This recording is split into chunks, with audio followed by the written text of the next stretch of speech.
We're not here to save anybody. We're here to share life with people.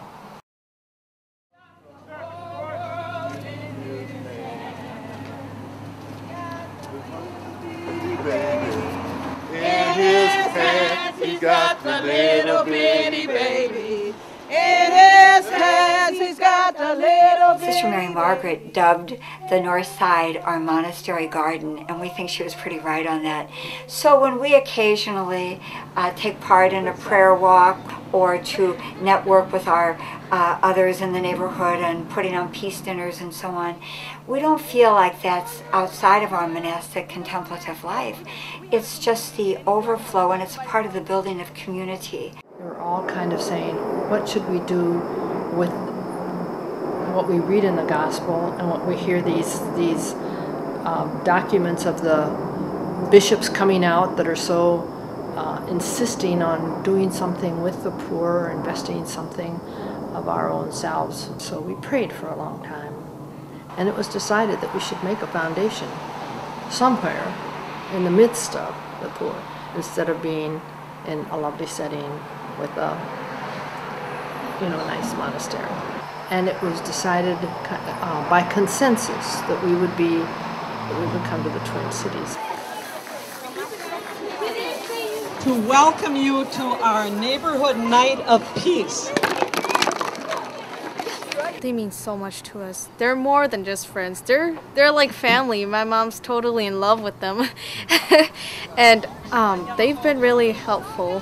Being a low-income family, they helped us out a lot during the holidays and everything, and they do back-to-school parties where they'll like distribute school supplies, free school supplies, and it was really, really helpful. 89, I had 2 heart attacks, and I was in a coma. And it was due to using drugs and stuff. And so I asked God if he'd bring me out the coma, I would work for him for the rest of my life.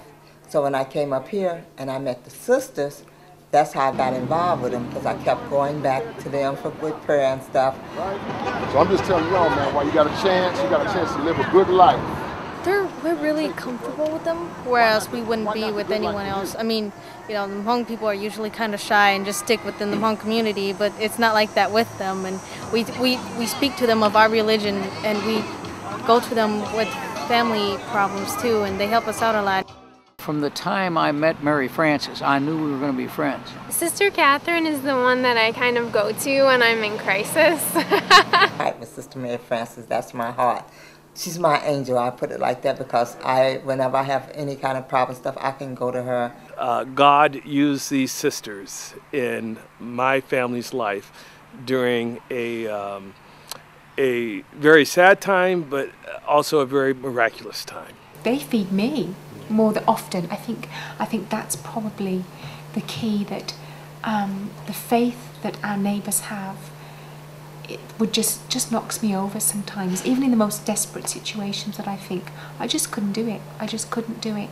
So it's inspiring for me. It's inspiring. When I say, who is my neighbor, and I go to answer the doorbell, and some days, on the days that I'm not particularly at my best to say, oh, come on in, I've just, maybe I had a few projects of my own I thought I was going to do, I watch one of my community members reach out, and it reminds me of what I'm called to, and it reminds me that I still have far to go. Set up with everything.